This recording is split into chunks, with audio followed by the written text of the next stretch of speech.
ஒரு மனிதனை கடத்திட்டு போயிட்டு அவன் முன்னாடி 3 விஷயத்தை காமிக்கிறாங்க. ஒன்று குடிக்கக்கூடிய சாராயம், 2வது ஒரு பச்சிளம் குழந்தை, 3வது ஒரு திருமணமாகாத ஒரு பெண். இந்த 3ல் ஏதாவது ஒன்று நீ செய்தாகணும்.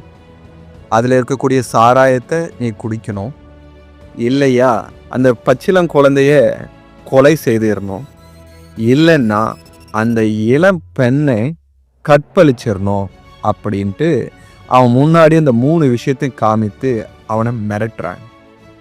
அப்போ அவன் என்ன நினைக்கிறான்னா, ஒரு குழந்தையை கொல்றது எவ்வளோ பெரிய பாவம், அதை நம்ம செய்ய வேண்டாம்.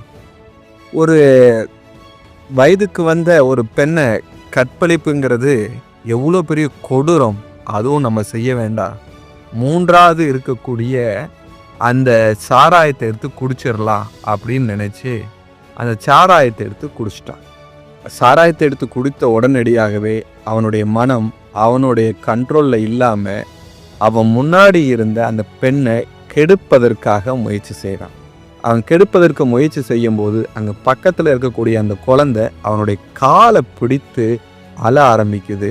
வேகமாக எட்டி உதைக்கிறான். அந்த குழந்தை இறந்து போயிடுது. அந்த பெண்ணையும் கெடுத்துடுறான்.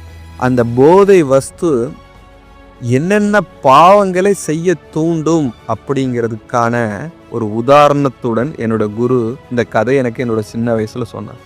தயவு செய்து போதையிலிருந்து விலகி இருங்கள்.